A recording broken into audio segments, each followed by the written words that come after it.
Keep clapping, keep clapping.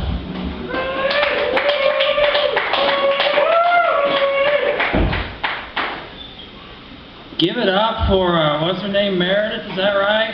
Wow. Man.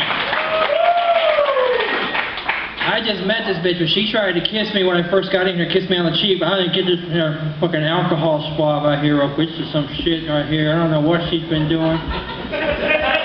No, it's okay. I love all these comedians up here. Respect them. This is some stuff. How y'all doing? Some of you dudes are going to have to stop putting this microphone on your chin, man. This thing smells like Cheetos and rejection. You're going to have to stop this. I guess Meredith sort of set the tone here, so now I got to elevate it a little bit. So I want to start with a public service announcement, sort of like a public service question, a little help I need here. Maybe you can help me out here. Should I take a queef to the face as a sign of a job well done? Just wondering, just wondering. So we got a birthday boy here, right? Jared, is that right? Yes, sir. How old are you, Jared? 32. 32, wow, that's awesome. Don't look a day over 40. Congratulations, man. No, things could be worse. You could work at Office Max, so that's a good thing.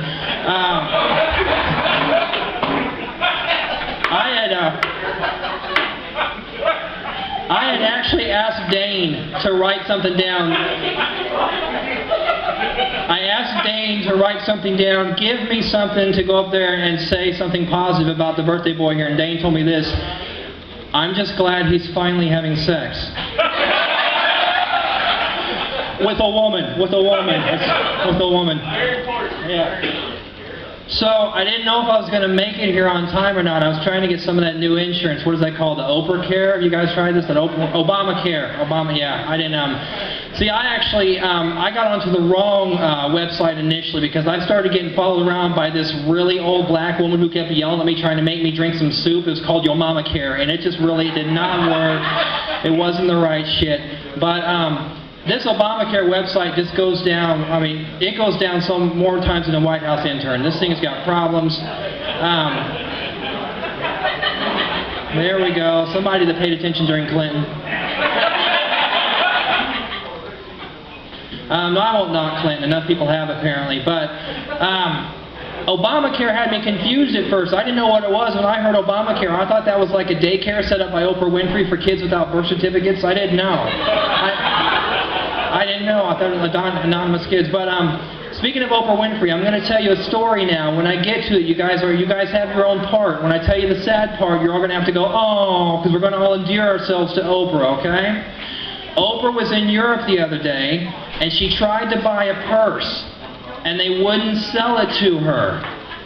Oh, I know. And she asked, and she said, why won't you sell me the purse? And they go, well, we just don't think that you could afford it. Only they did it European, which wasn't the way I did it.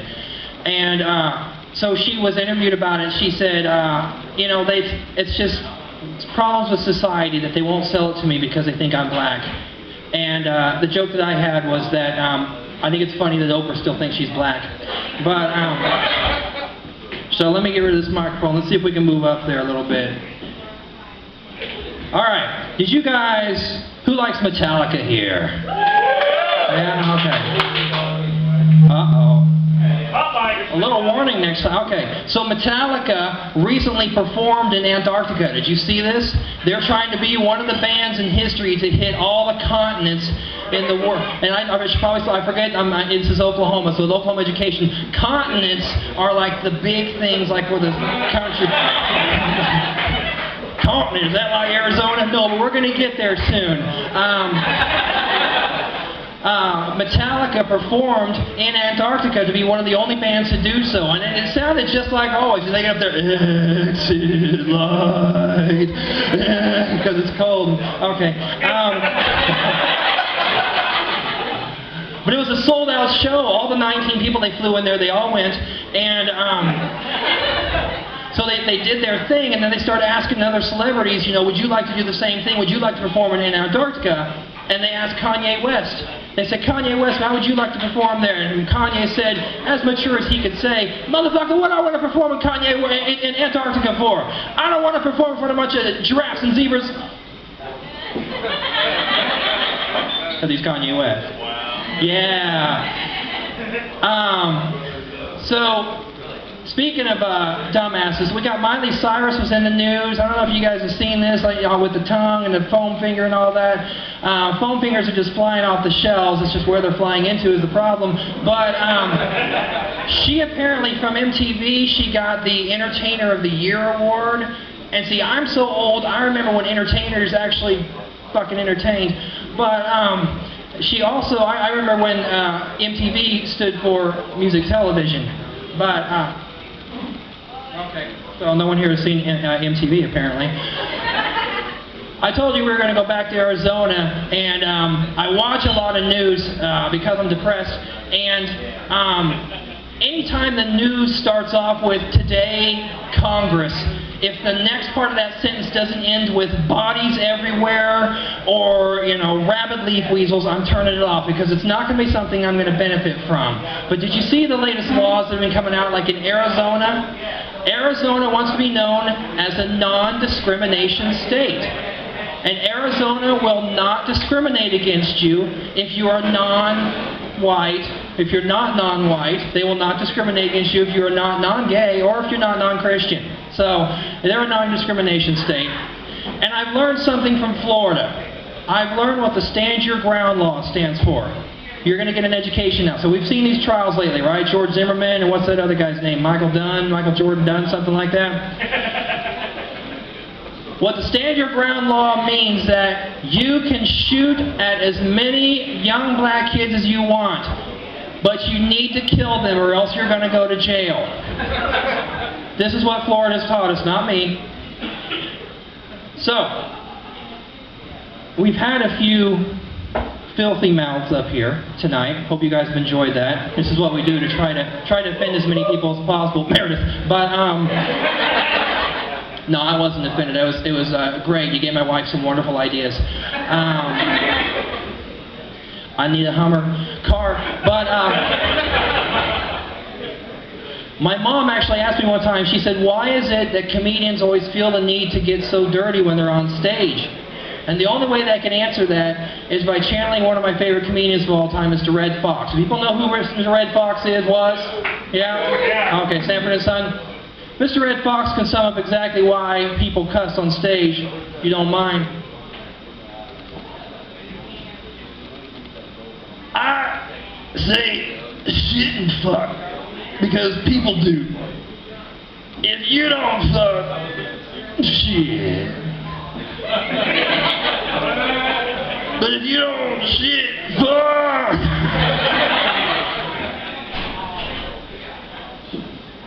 Bieber got arrested.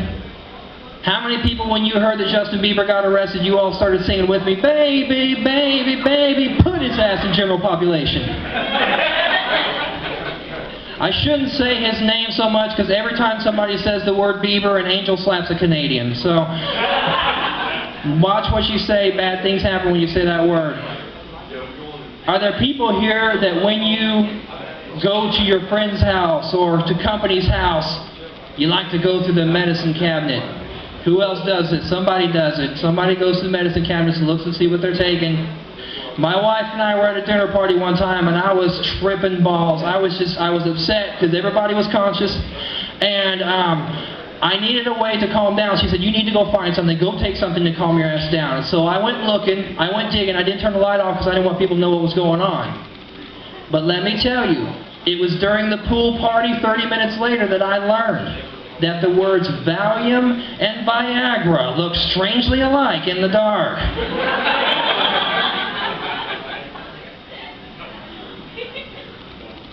I feel good. I may look like shit, but I feel good. And I had a nasal issue earlier. Had a hard time breathing. I needed something to put up my nose. And we didn't have a spray, so I went looking through my wife's stuff, and I found this thing. It had this little, you could go right up your nose. It was wider than I expected, and it had a, don't ruin it for me. and it had a pump. And it was built in, so it just flushed the shit out of my nose. And I could breathe well. It was like a Midsummer's Eve. I knew it was going to work well because it's like a French name. It's like pronounced Dauche. So, but I'm smelling roses like a motherfucker. So.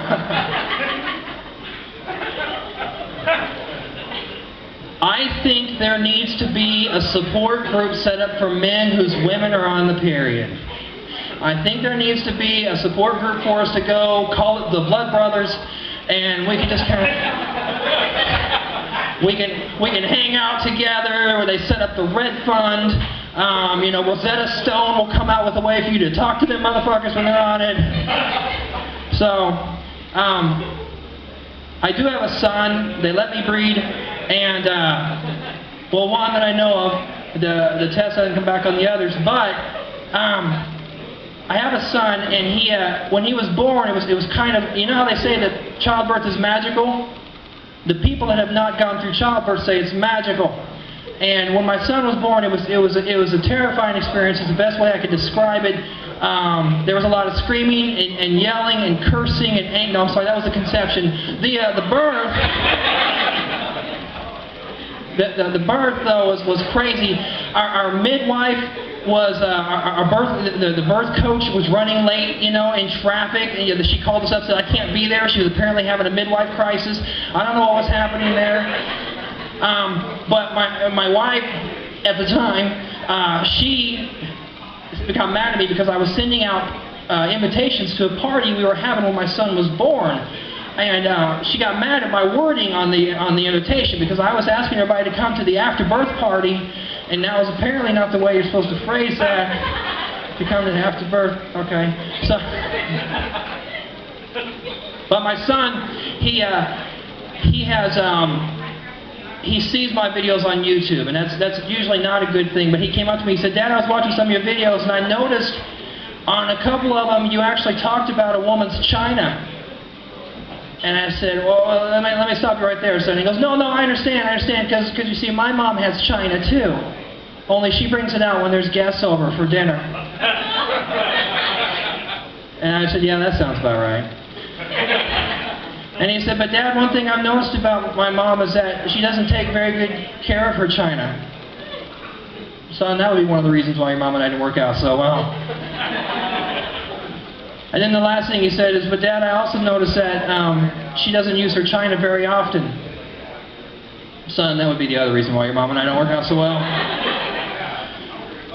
Who was it? Ryan talked earlier about the online dating, the whole online dating thing, and he had mentioned Arkansas, but I don't know if Ryan had actually noticed that Arkansas's dating website actually hit #1 recently. Did you guys see this? Ancestry.com, #1. They have learned if your family tree doesn't fork, you can find your match. So, but my wife is here. I've talked about her. She's here, against her will, but she's here. And we had a very magical romance when I met her. I whisked her away to Arkansas, and it was very scenic. And Arkansas is like the stuff dreams are made of. If you dream in deliverance. But we went there and we decided we were going to get married, and we go to fill out the marriage application. I don't know if you've seen an Arkansas marriage application, but they've got certain little rules you got to follow. You got little name, birth date, relationship of the spouses to each other. And I guess I don't read too well in Arkansas because they've got check boxes next to cousin that says to what extent. But it was just like, we picked out a great chapel. It's on Squeal Like a Pig Lane, and we went down. It was just like something out of The Princess Bride. Have you guys seen the movie The Princess Bride? Okay. Who's seen The Princess Bride? Tell me. Okay. Good. It won't fail too bad. So we went down there. We picked out our chapel. It was just like The Princess Bride. There were the rodents of unusual size on the outside. And we go in there, and we have our vows, getting ready to say to each other.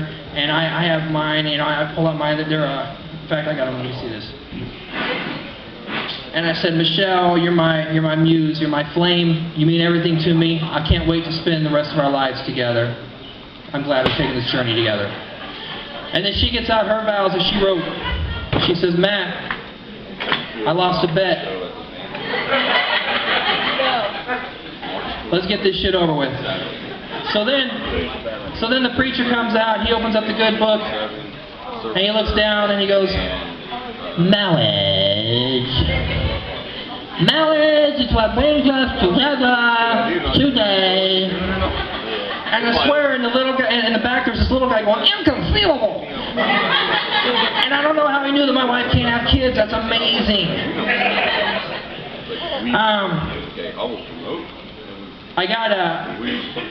My wife told me actually when we went to go get married, she looked at me and she said, this commercial is killing it for guys. You know which one I'm talking about? Jared's. Where's Jared? That commercial's gonna kill you, bro. Ask Jared. I'm gonna ask Jared to shut the fuck up. He's costing me too much money.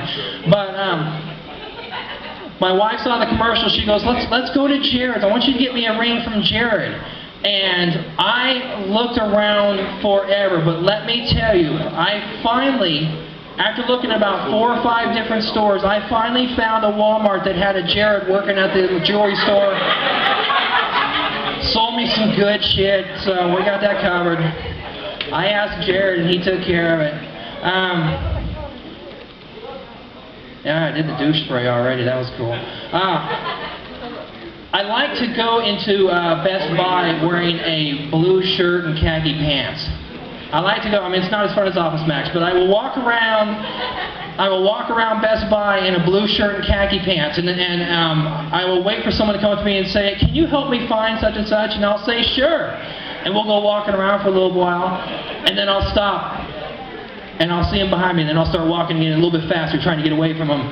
And then I'll stop, see him behind me, and say, what are you guys doing? Why are you following me? Stranger danger! And then they get all embarrassed. And so then we will walk away from each other, and I'll wait for about another 5 minutes, and then I'll go up to them and I'll say, can I help y'all find something? Is there anything you guys need? Are you guys having a good time tonight? Yes? Some people have asked me why it is that how it is I got into stand-up comedy, and that pisses me off. But I will tell you, it's because I'm trying to get out of my day job. And what I do for my day job is I'm a whore. No, let me clarify this. I am a state employee, and it is my job on a daily basis to screw as many people as possible. So, speaking of state employees, you have got to love a state whose governor reflects the job that she's doing. Failing. So, but I am not, damn it. I am not from Oklahoma. I don't know if you could tell from the accent. Most people, when I come to Oklahoma, they're like, wow, where'd you learn to talk that way? And I'm honest, I say school. But I'm originally from Kansas, and there is a difference. I think it's an elevation. But in Kansas, you're raised either one of 2 ways. You're either Christian or you're Democrat. And I was a disappointment, but I told my mom, I said, you know, I'm going to be doing stand-up comedy, and she goes, oh, well, what are you going to be doing there? And, yeah, that's my mom. This is the same woman who, when I told her that I was going to be performing in a gay bar, she said, well, just be careful. Okay. Speaking of gay bars, my wife and I, we were driving along the other day, and she has got this notion in her head that I have certain, like, mannerisms, or I stand or do certain things that make her think that there's things off about me, that I'm a little bit different in some way. And it gets her a little concerned. She thinks there's something wrong with me, or that something's going to happen, and what's the matter with you? And we're driving along, and we're with our children, and all of a sudden she just turns to me and she says, I'm just so worried that one of these days you're going to come out of the closet and divorce me. And I said, no, I'm not going to divorce you.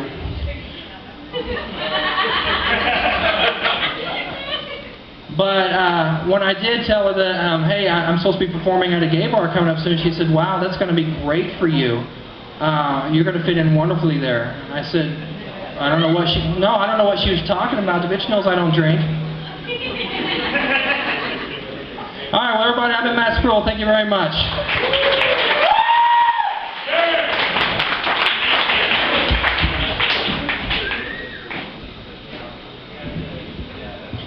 Give it up again for Matthew Sproul, everyone.